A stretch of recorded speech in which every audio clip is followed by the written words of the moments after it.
주님의 은총과 평화가 여러분 가운데 함께 하시기를 빕니다. 추석 연휴가 지난 후 예상했던 대로 확진자의 숫자가 크게 늘었습니다. 우려스러운 현실입니다. 아직도 터널의 끝이 보이지 않는 것 같아 조금 답답합니다. 불확실성의 안개가 언제 거칠지를 모르겠습니다. 천천히 몸부림치며 걷다 보면 마침내 좋은 날이 있으리라고 기대를 하며 오늘을 살아갈 수밖에 없을 것 같습니다. 마음이 울적할 때마다 저는 시편 한 구절을 떠올립니다. 여러분 함께 찾아보실까요? 시편 37편 23절에서 24절 말씀입니다.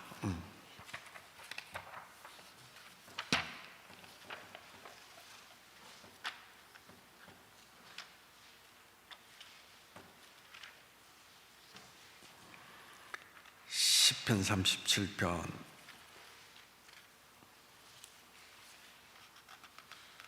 23절에서 24절 말씀입니다.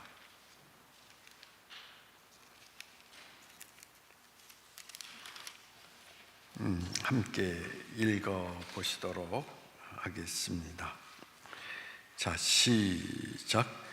여호와께서 사람의 걸음을 정하시고 그의 길을 기뻐하시나니 그는 넘어지나 아주 엎드러지지 아니함은 여호와께서 그의 손으로 붙드심이니이다.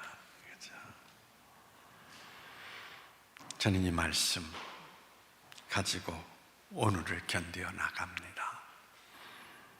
하나님의 붙드심이 있기에 오늘 우리는 쓰러져도 넘어져도 다시 딛고 일어나갈 수 있다는 거, 이 말씀을 기억하시면서 오늘 여러분의 삶의 모든 것들을 이겨나갈 수 있는 그런 믿음의 모습들이 이루어지기를 원합니다. 히브리서 13장 8절 말씀 보니까 예수 그리스도는 어제나 오늘이나 영원토록 동일하시다라고 말씀하십니다. 여기 이 어제, 오늘, 영원토록 시간적인 의미 속에서 살펴보면 어제는 과거입니다. 오늘은 현재입니다. 영원토록이라고 하는 것은 미래를 가리킵니다. 예수님은 과거, 현재, 미래를 초월해서 계신 분이다 라는 이야기인 것입니다. 다시 말하면 예수님은 언제나 우리와 함께 하시는 분이시다라는 것을 우리에게 말해주고 있습니다. 세상은 과거, 현재, 미래를 통틀어서 동일한 것이 하나도 없습니다. 사람의 검은 머리가 백발이 되고 또 10년이면 강산도 변한다고 하지 않습니까? 제가 교회를 개척할 때만 해도 저는 꽤 힘이 있는 사람이었습니다. 머리도 빠지지 않았고 지금보다도 다름질도 잘 하였고 얼굴에 주름살도 없었습니다. 그런데 어찌 저만 그러했겠습니까? 여러분들도 다 마찬가지 아닙니까? 그런데 모든 것이 다 변했습니다. 성경에서 그러나 예수님은 여전히 동일하신 분이시다라고 말씀하고 계십니다. 여전히 동일하신 그분을 여러분들은 닮아 살아가고 싶지 않습니까? 그렇다면 우리는 우리의 삶의 자리 속에서 스스로 물어야 되는 것입니다. 예수님이라면 이런 경우에 어떻게 하실까? 예수님이라면 나처럼 이런 방법으로 인생을 살까? 라고 말입니다. 우리는 많은 것으로 물어야 하는 것입니다. 죽음이라는 이별 앞에 모든 사람들은 가슴을 치며 울지요. 그죠? 그러나 예수님께서는 영원토록 우리 곁을 떠나지 아니하시는 분이시기 때문에 예수 그리스도와 우리와의 이별이라고 하는 것은 없다라는 것이 성경의 증언입니다. 무슨 말입니까? 사나 죽으나 우리와 함께 하시는 분이시다라는 것을 말씀하시는 것입니다.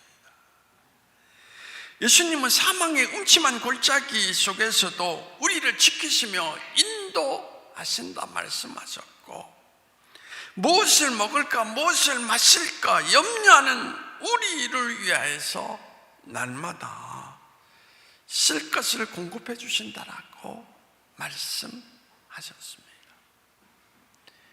우리는 바로 그 은총 속에 살아가는 사람이라고 하는 것을 우리는 기억해야 되는 것입니다. 그럼 예수님은 어떤 분이실까? 두 번째로 우리가 이제 생각하는 것, 첫째로 그분은 믿음을 바라보시는 분이시다라는 이야기입니다. 본문 25절에 보면은 옥중에 갇힌 바울과 실라가 한밤중에 기도하고 하나님을 찬미하며 이 모든 찬양을 죄수들이 듣다라고 성경은 이야기를 하고 있습니다. 옥중에 갇혀 있다라는 것은 절망적인 상황을 의미하는 것입니다. 인생을 비유한다면 내일을 전혀 알 수 없는 두려움 속에 갇혀 있는 모습을 우리에게 나타내주고 있는 것입니다. 옥중이란 사방이 다 막혀 있는 상황입니다. 인생 살다 보면은 동서남북을 둘러보아도 길이 없는 듯한, 벽을 만난 듯한 그런 때를 우리가 경험하기도 합니다. 저는 여러분에게 묻고 싶어요. 사방이 다 막혀서 도저히 헤쳐나갈 수 없는 막막한 길 속에 머물러 있을 때 여러분 기도가 흘러나옵니까? 찬양이 울려 퍼집니까? 저는 목회를 경험해 보면서 많은 분들이 기도할 힘도 없어요. 찬양 아니에요. 그저 주저앉고 싶을 뿐입니다. 근데 바울과 실라는 전혀 한 빛의 희망도 보이지 않는 그 자리에서 기도와 찬양을 했다라고 하는 것, 이것을 어떻게 설명할 수 있습니까?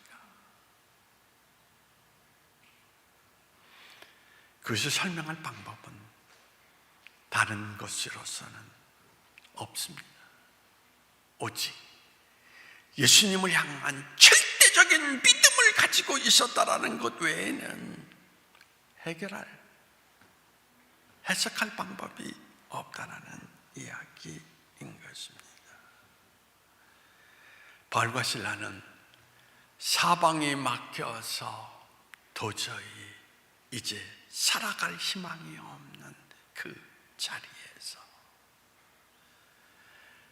하나님을 믿었다라는 것, 그것을 우리에게 나타내 주고 있고, 하나님께서는 바로 그런 믿음의 사람의 기도와 찬양을 들으시고 옥문을 열어주셨다라는 것을 오늘 이 성경은 우리에게 나타내주고 있는데, 야고보서에서 믿음의 기도는 어떻다고 했습니까?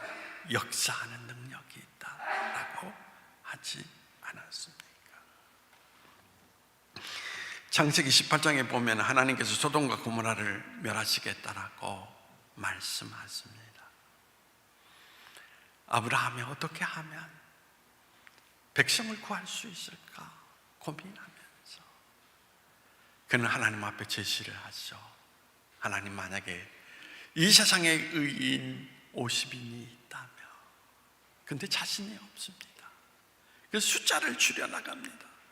결국 마지막 10인이 있다면 어떻게 하시겠습니까?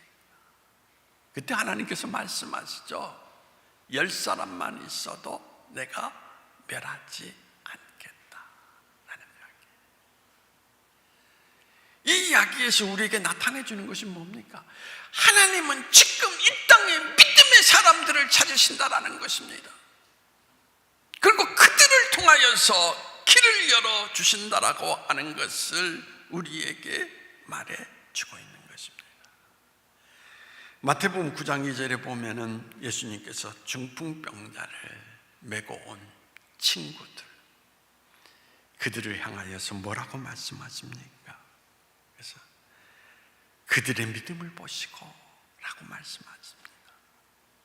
그래서 중풍병자가 치유되는 것을 바라볼 수 있습니다.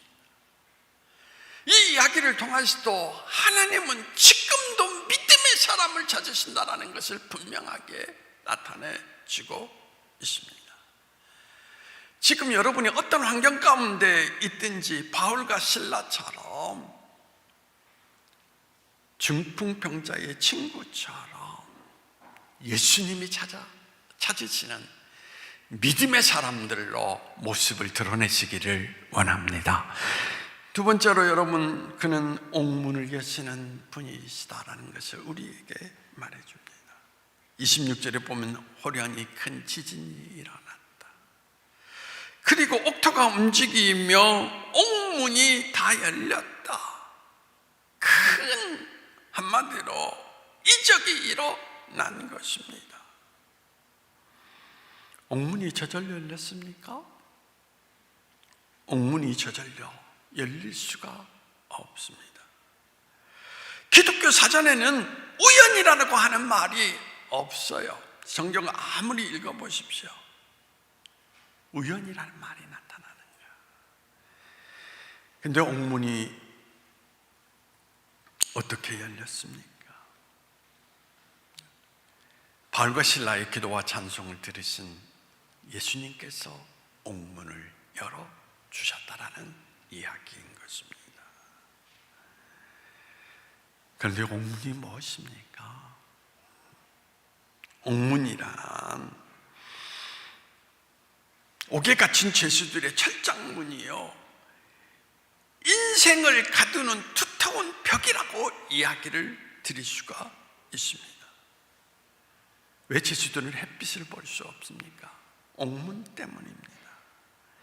그런데 누구나에게나 꽉 닫힌 옥문들이 있다라는 이야기인 것입니다. 불안의 옥문, 죽음의 옥문, 질병의 옥문. 그 사람들은 저마다 나는 괴롭다, 나는 고달프다, 나는 답답하다, 나는 절망한다라고 말하지 않습니까? 바울의 경우 옥문이 무엇입니까? 환난과 고난과 핍박입니다. 근데 예수님께서 이 옥문을 활짝 열어주셨다라고 성경은 말하고 있는 것입니다. 믿는 사람들이 살아갈 때에도 어려움이 외에는 예외가 없습니다. 아마 여러분들 가운데 이런 분도 계실 거예요. 나는 왜 예수를 믿는데 여전히 우리 가족 가운데 아픔과 고통 가운데 있는 사람이 있을까?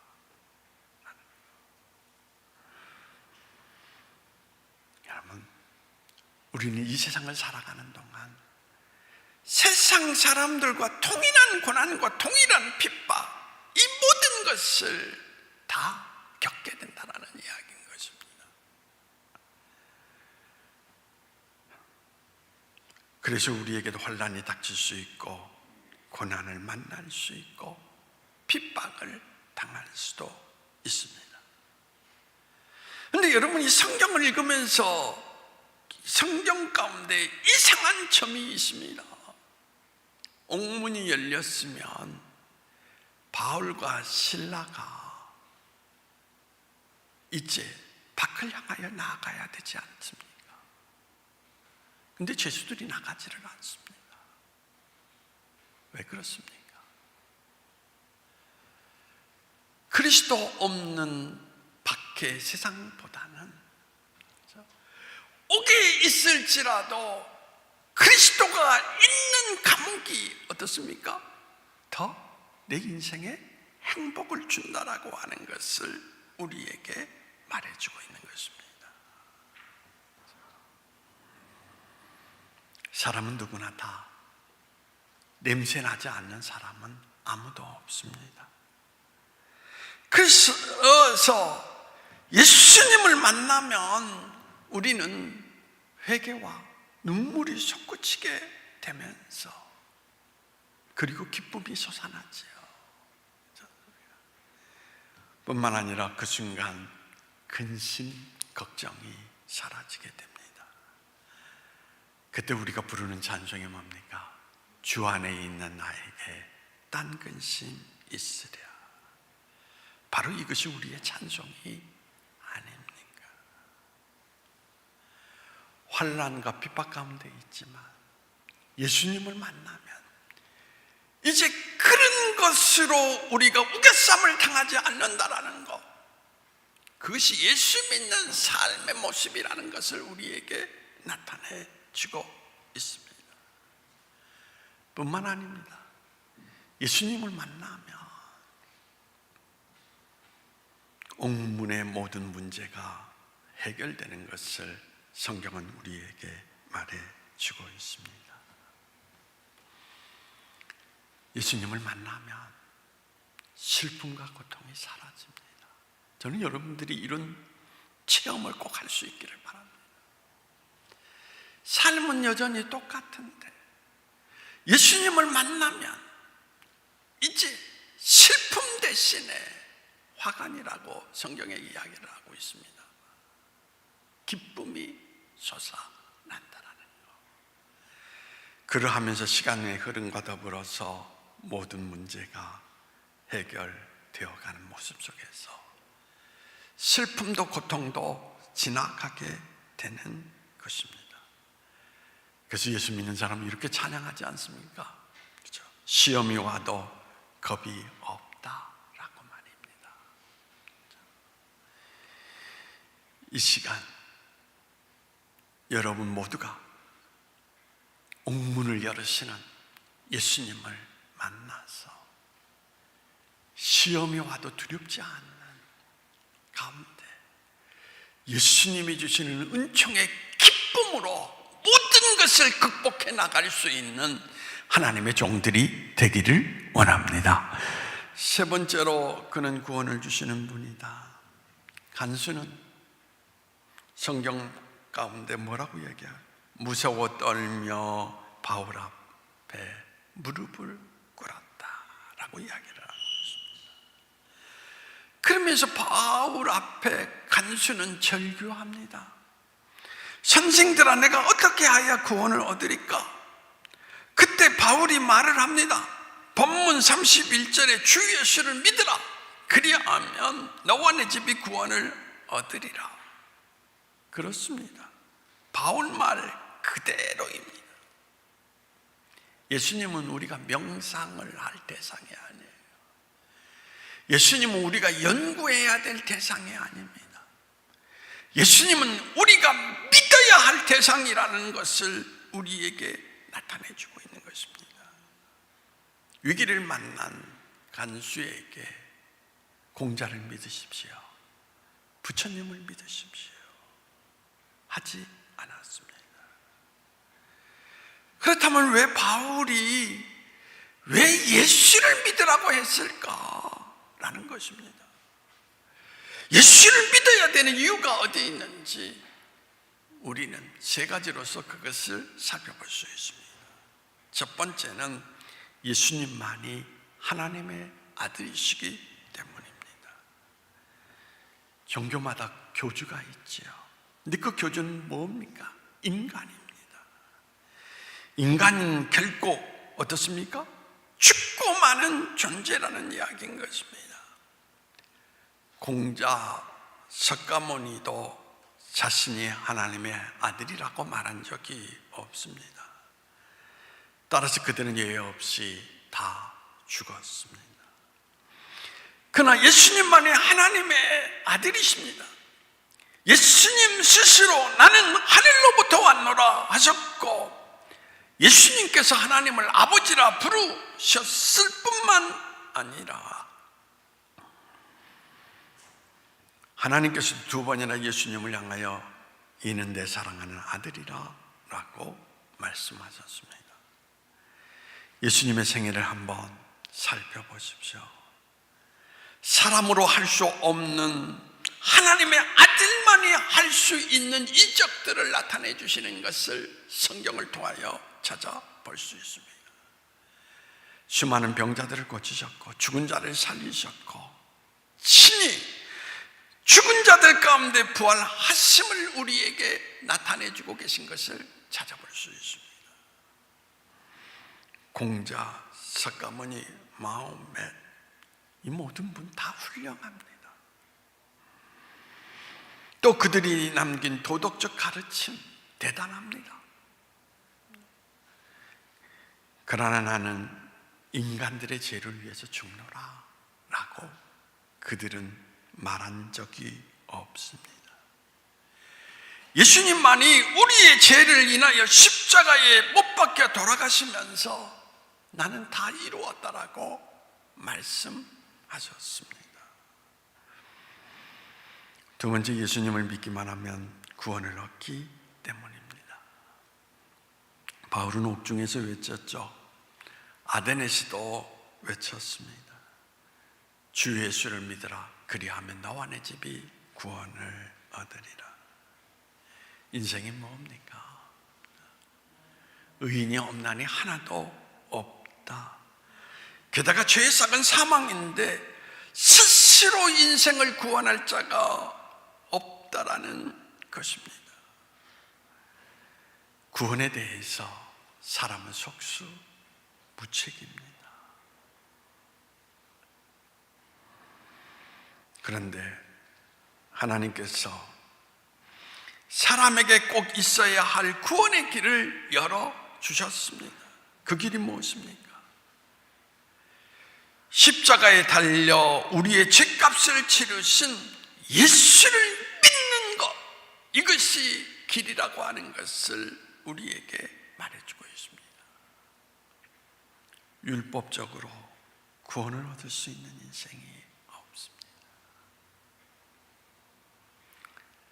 지난번 노회에 목사님들, 장로님들 모여서 노회를 이루었습니다. 한 문제를 가지고 이야기를 하는데 한 목사님이 나서서 이야기를 합니다. 우리가 목사이지만, 우리가 장로이지만 허물이 없는 사람이 어디 있습니까?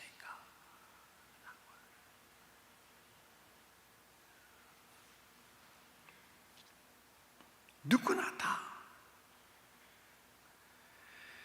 허물을 안고 살아갑니다. 무슨 말입니까? 늘 성경 속에서 성경을 읽고 듣고 묵상하며 살아가는 우리라 할지라도 허물에서 벗어날 자가 없다라는 이야기인 것입니다. 더 나아가서 성경을 지켜 산다, 그것으로 우리가 구원을 이룰 수 있다, 없다라는 이야기인 것입니다. 구원이라고 하는 건 우리 스스로 노력해서 얻을 수 있는 것이 아니라는 것입니다. 구원은 예수님만 주신다라고 하는 것, 예수님 외에 참나 인간에게 구원을 주실 만한 이름을 주신 적이 없다라고 하는 것. 그래서 오늘 제가 찬송 이야기를 많이 예를 들고 있습니다만, 찬송가에 또 이런 찬송이 있죠. 울어도 못하네, 힘써도 못하네, 참아도 못하네, 믿으면 하겠네, 주 예수만 믿어서 그 은혜를 힘입고 오직 주께 나가면 영원 삶을 얻네. 십자가에 달려서 예수 고난 보셨네, 나를 구원하시리 예수밖에 없네. 세 번째는 영생과 천국이 확실하기 때문인 것입니다. 유교는 사후세계에 대해서 말하지 않습니다. 아예 내세의 문제에 대해서 취급하지 않습니다. 그래서 유교는 때때로 종교의 반열 속에 넣지 않는 경우가 많습니다. 그리고 불교는 극락세계에 대해서 이야기를 합니다. 그러나 만일 극락세계가 있다면 저는 늘 그게 궁금합니다. 스님들이, 그것도 아주 신분이 높은 스님들이 마지막 허무하다라는 말을 남기고 세상을 떠났습니다. 석가모니 선생님도 허무하다라는 말을 남겼을 뿐입니다. 그러나 예수님은 나는 부활이요 생명이니 나를 믿는 자는 죽어도 살리라 라고 말씀하셨습니다. 그렇습니다. 어떻게 구원을 얻습니까? 다른 길이 없습니다. 예수님 뿐이십니다. 말씀을 이제 마치려고 합니다. 누가복음 19장에 보면 삭개오의 구원이 소개되고 있습니다. 9절에 오늘 구원이 이 집에 이르렀으니 이 사람도 아브라함의 자손이미로다 라고 하였습니다. 여기서 오늘이라는 말을 우리는 기억해야 됩니다. 구원은 오늘의 구원이 있고 내일의 구원이 있습니다. 내일의 구원은 장차 우리가 누릴 천국을 의미하는 것이고, 오늘의 구원은 지금 나의 삶 속에서 얻는 생활의 구원을 가리키는 것입니다. 여러분이 여기서 조심해야 될 게, 꼭 기억해야 돼요. 오늘 구원이 없이는 내일의 구원이 없다라는 이야기인 것입니다. 우리가 죽어서 구원받는 게 아니에요. 살아있는 동안 구원을 받는 것입니다. 그래서 지금 죽어도 우리는 어떻습니까? 하나님 나라에 이를 수 있다라는 것, 그것을 이 성경 속에서 우리에게 나타내 주고 있는 것입니다. 그러므로 성도는 믿음을 따라 살아야 되는 것입니다. 오늘 예수님과 함께 걷고 예수님과 함께 살고, 그리고 그 안에서 예수님과 함께 기뻐할 수 있는 인생이 되어야 된다는 것입니다. 저도 우리 김상현 권사님에 비하면 아이지만은 살 만큼 인생을 살았습니다. 기쁨을 찾기 위해서. 젊었을 때에는 세상에 취하여서 통기타를 치면서 노래에 취하기도 하고, 때로는 헬스장에 가서 운동도 해보고, 때로는 여행도 떠나보고, 그러나 그 모든 것은 진정한 나의 기쁨이 되지 못했습니다. 지금도 여전히 예수님의 세계 속에 들어가서 그분의 음성을 들을 때 내적으로 솟아나는 기쁨의 세계를 경험하면서 그 기쁨 가운데 세상의 모든 것을 딛고 나갈 수 있는 힘, 용기, 비전, 모든 것을 취할 수 있었습니다. 저는 이런 체험이 저에게만 나타나는 것이 아니라 정말 여러분 모두에게 나타나기를 소망합니다.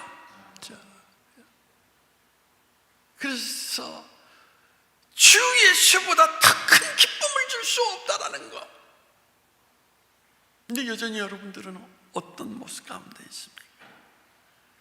그리스도 밖에서 기쁨을 찾고 있다라고 하는 거예요. 참 마음이 아플 때가 많이 있습니다.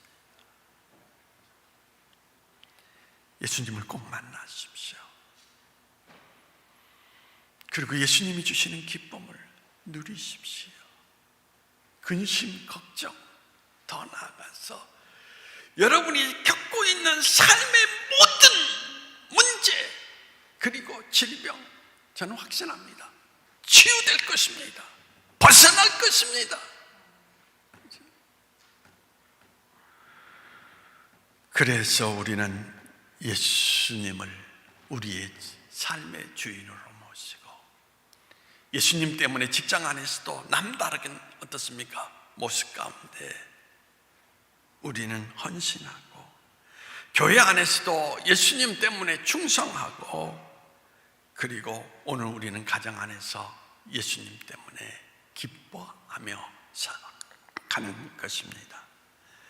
오늘 이 구원의 기쁨이 오늘 여러분 모두에게 일어나기를 원합니다. 자, 기도하시겠습니다.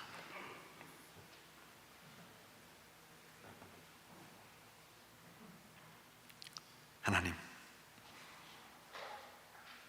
예수님을 만난 간수는 그가 안고 있는 삶의 모든 문제가 해결받고, 이제 그의 생애 가운데 갈망했던 기쁨, 행복을 만날 수가 있었습니다. 주님, 세상의 모든 것을 취한다고 기쁨이 있는 것이 아니었습니다. 세상의 모든 것을 얻는다고 삶의 모든 문제가 해결되는 것이 아니었습니다. 삶의 모든 기쁨, 문제는 그리스도 그분을 만날 때 모든 것이 이루어졌습니다. 이제 만남의 은혜를 허락하여 주시어서 우리에게 지금까지 얻지 못했던 삶의 기쁨을 회복하게 하여 주옵시고, 이제 믿음의 사람으로 하나님이 찾으시는 한 사람이 될 수 있도록 우리를 허락해 주시기를 원하오며 나사렛 예수님의 이름으로 기도하옵나이다. 아멘.